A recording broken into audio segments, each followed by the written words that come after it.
Hi guys, welcome back to atom to cosmos Telugu. Last ఎపిసోడ్లో మనం universe అసలు ఎంత పెద్దది, ఫిజిక్స్ అనేది మన లైఫ్ని ఎలా కంట్రోల్ చేస్తుంది అని చూసాం. ఈరోజు మనం ఆ ఫిజిక్స్ యొక్క మొదటి చాప్టర్లోకి ఎంటర్ అవుదాం. ఈరోజు మన టాపిక్ మోషన్, అంటే చలనం. మీరెప్పుడైనా ఆలోచించారా, ఒక బుల్లెట్ చిన్న సైజులో ఉన్నా కూడా అంత పెద్ద డ్యామేజ్ని ఎందుకు చేస్తుంది? లేదా మీరు బస్సులో నిల్చున్నప్పుడు డ్రైవర్ సడన్గా బ్రేక్ వేస్తే మీరు ముందుకు ఎందుకు పడిపోతారు? ఈ క్వశ్చన్స్ అన్ని చూడడానికి వేరువేరుగా ఉన్నా వీటన్నిటికీ ఆన్సర్ ఇచ్చింది ఒకరే. ఆయననే ఫిజిక్స్ కి ఒరిజినల్ బాస్. అతనెవరో తెలుసా? Isaac Newton. ఈరోజు మనం న్యూటన్ బాబాయ్ రాసిన ఒక 3 గోల్డెన్ రూల్స్ గురించి మాట్లాడుకోబోతున్నాం. ఇవి తెలిస్తే మీరు కార్ డ్రైవింగ్ నుంచి రాకెట్ లాంచింగ్ వరకు ప్రతి ఒక్కటి అర్థమవుతుంది. So let's start our today's episode. Newton loss లోకి వెళ్లే ముందు మనం 3 పదాలని క్లియర్ గా అర్థం చేసుకోవాలి: speed, velocity and acceleration. First, speed. ఇది అందరికీ తెలిసిందే. మీరు బైక్ మీద వెళ్తున్నారు, స్పీడోమీటర్ 60 km/h చూపిస్తుంది. అంటే మీరు ఎంత ఫాస్ట్ గా వెళ్తున్నారు అనేదే స్పీడ్. సింపుల్. కానీ వెలాసిటీ అంటే ఏంటి? సైన్స్ లో స్పీడ్ కి ఒక డైరెక్షన్ యాడ్ చేస్తే అదే వెలాసిటీ. అంటే మీరు జస్ట్ 60 km/h వెళ్తున్నారు అని చెప్తే అది స్పీడ్. కానీ 60 km/h స్పీడ్తో నార్త్ డైరెక్షన్లో వెళ్తున్నారని చెప్తే అది వెలాసిటీ. ఫిజిక్స్లో డైరెక్షన్ చాలా ఇంపార్టెంట్. ఎందుకంటే మీరు ఎక్కడికి వెళ్తున్నారో తెలియకుండా క్యాలిక్యులేషన్స్ చేయలేం. ఇప్పుడు థర్డ్ది యాక్సిలరేషన్. ఇది మనందరికీ ఇష్టమైన ఫీలింగ్. మీరు ఫ్లైట్లో కూర్చున్నారు, టేక్ ఆఫ్ టైంలో ఫ్లైట్ సడన్గా స్పీడ్ పెంచినప్పుడు మీ బాడీ సీటుకి అతుక్కపోతుంది చూసారా? ఆ ఫీలింగ్నే యాక్సిలరేషన్ అంటాం. యాక్సిలరేషన్ అంటే జస్ట్ ఫాస్ట్గా వెళ్ళడం కాదు, స్పీడ్లో వచ్చే చేంజ్. మీరు 0 నుంచి 100కి ఎంత స్పీడ్గా వెళ్తున్నారు అనేదే యాక్సిలరేషన్. కాన్స్టాంట్గా 100 స్పీడ్లో వెళ్ళే ట్రైన్లో కూర్చుంటే మీకు ఏమీ అనిపించదు. కానీ కార్లో సడన్గా యాక్సిలరేటర్ తొక్కితే వచ్చే ఆ కిక్కే యాక్సిలరేషన్. దీని formula A = change in velocity by time. సరే, యాక్సిలరేషన్ మీద ఒక ఎగ్జాంపుల్ తీసుకుందామా? మీరు ఇప్పుడే ఒక బైక్ని స్టార్ట్ చేసి యాక్సిలరేషన్ ఇచ్చారు అనుకోండి. అంటే ఇనిషియల్గా మీ స్పీడ్ 0 km/h ఉంటుంది. మీరు అలానే 1 minute పాటు యాక్సిలరేషన్ ఇచ్చి 40 km/h వరకు రీచ్ అయ్యారు అనుకోండి. 1 minute అంటే 0.016 hours అన్నమాట. ఫిజిక్స్లో యూనిట్స్ అనేటివి చాలా ఇంపార్టెంట్, తెలిసిందే కదా. అంటే ఇప్పుడు మీ acceleration 40 - 0 divided by 0.016 which is equals to 2500 km/h². అంటే అప్రాక్సిమేట్లీ 0.192 m/s² అన్నమాట. ఎక్కువ థింక్ చేయకండి, ఇది జస్ట్ ఎగ్జాంపుల్ మాత్రమే. అండ్ ముందు ముందు ఈ యాక్సిలరేషన్ చాలా యూజ్ అవుతుంది. సరే, ఈ యూనిట్స్ అంటే మీటర్/సెకండ్, m/s² లాంటి గురించి ఒకసారి సింపుల్గా మాట్లాడుకుందాం. సో నెక్స్ట్ టైం మీరు ఏ క్వాంటిటీని చూసినా వాటి యూనిట్స్ ఇట్టే చెప్పేయగలరు. డిస్టెన్స్ని మీటర్స్లో కొలుస్తాం, ఇది అందరికీ తెలిసిందే.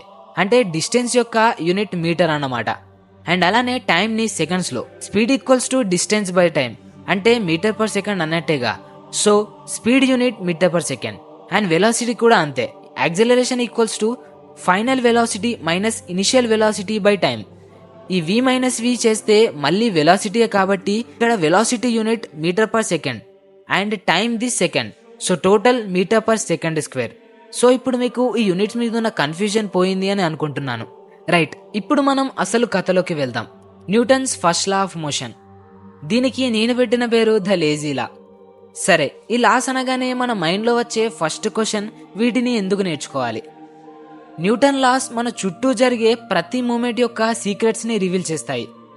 మనం చేసే చిన్న యాక్షన్స్ కూడా ఎలా చాలా పెద్ద ఎఫెక్ట్స్ని క్రియేట్ చేస్తాయో చెప్తాయి. ఇవి నేర్చుకుంటే మన థింకింగ్ పవర్ఫుల్గా, లాజికల్గా మారుతుంది. మనం ఫిజిక్స్ చదవడం లేదు, మన వరల్డ్ని కంట్రోల్ చేయడానికి బేసిక్స్ నేర్చుకుంటున్నాం. సరే, మరి ఈ న్యూటన్స్ ఫస్ట్ లా ఏం చెప్తుంది? ప్రపంచంలో ఉన్న ప్రతి వస్తువు చాలా బద్ధకంగా ఉంటుంది. అది ప్రజెంట్ ఏం చేస్తుందో అదే చేస్తూ ఉండాలి అనుకుంటుంది.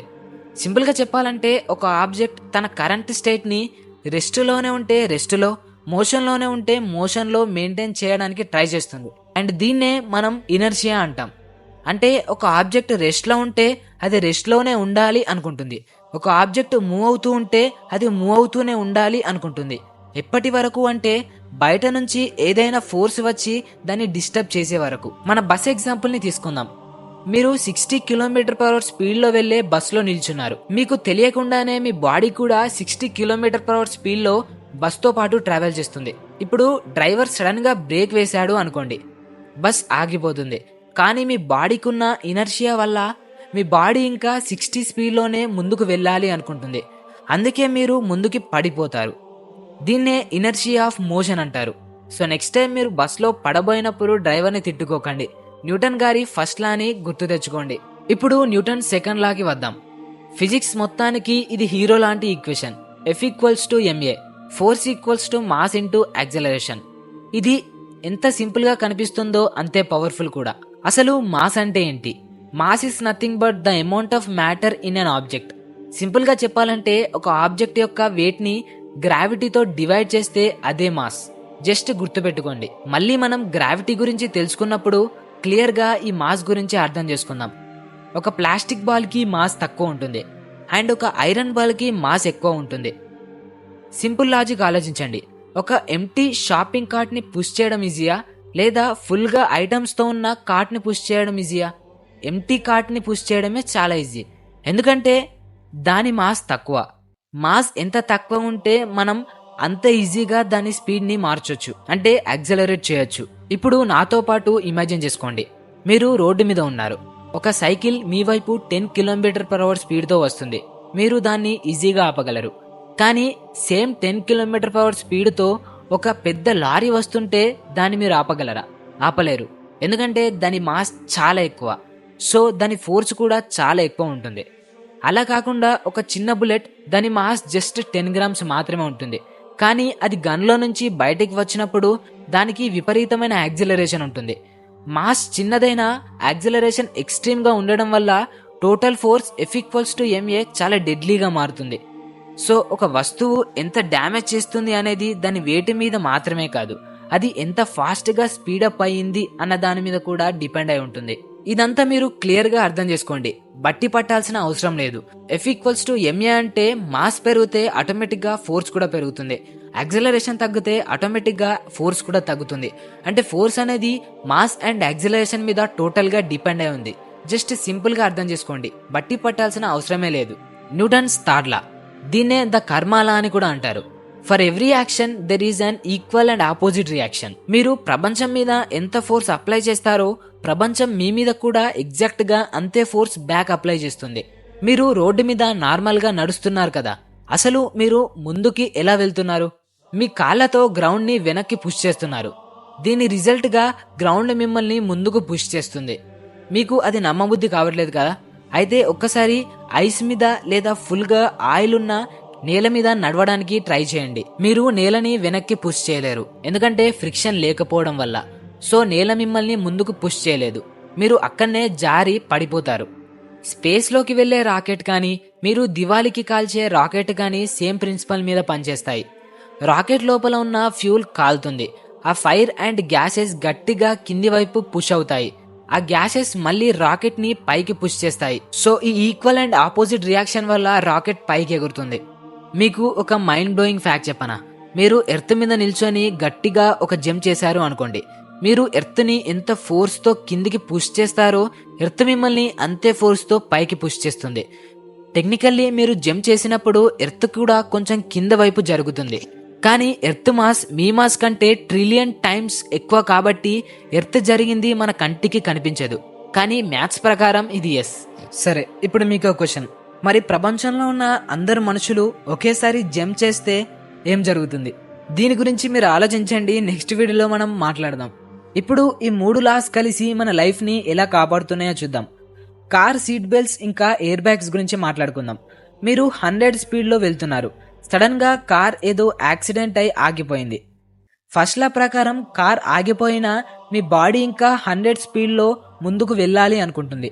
సీట్ బెల్ట్ లేకపోతే మీరు విండ్ షీల్డ్ని పగలగొట్టుకొని బయటకు వెళ్ళిపోతారు. సెకండ్ లా ప్రకారం మీ బాడీని సడన్ గా 100 నుంచి 0కి తీసుకురావాలి. అంటే ఇక్కడ నెగిటివ్ యాక్సిలరేషన్ చాలా ఎక్కువ. యాక్సిలరేషన్ ఎక్కువైతే ఫోర్స్ కూడా ఎక్కువే. మీ ఛాతీ మీద పడినంత ఫోర్స్ పడితే రిబ్స్ బ్రేక్ అయిపోతాయి. ఇక్కడే ఎయిర్ బ్యాగ్స్ మ్యాజిక్ చేస్తాయి. ఎయిర్ బ్యాగ్స్ ఓపెన్ అయి ఆ ఫ్రాక్షన్ ఆఫ్ సెకండ్ పెరగడం వల్ల యాక్సిలరేషన్ డ్రాప్ అవుతుంది. యాక్సిలరేషన్ డ్రాప్ అవడం వల్ల ఫోర్స్ కూడా డ్రాప్ అవుతుంది. ఆ చిన్న ఫిజిక్స్ ట్రిక్ తో రోజు లక్షల మంది ప్రాణాలు కాపాడుతుంది. Science is saving your life every single day. So guys, ఇది ఐజాక్ న్యూటన్ ఇచ్చిన the 3 rules of motion. Inertia, F=ma, ఇంకా యాక్షన్ రియాక్షన్, ఈ 3 రూల్స్తో మనం ప్లానెట్స్ ఎలా తిరుగుతున్నాయి, కార్స్ ఎలా వెళ్తున్నాయి, రాకెట్స్ ఎలా ఎగురుతున్నాయి అనేది క్యాలిక్యులేట్ చేయొచ్చు. కానీ ఆగండి, ఆబ్జెక్ట్స్ మూవ్ అవుతున్నాయి సరే, కానీ వీటికి మూవ్ అవ్వడానికి కావాల్సిన ఓపిక లేదా ఎనర్జీ ఎక్కడి నుంచి వస్తుంది? అసలు ఎనర్జీ అంటే ఏంటి?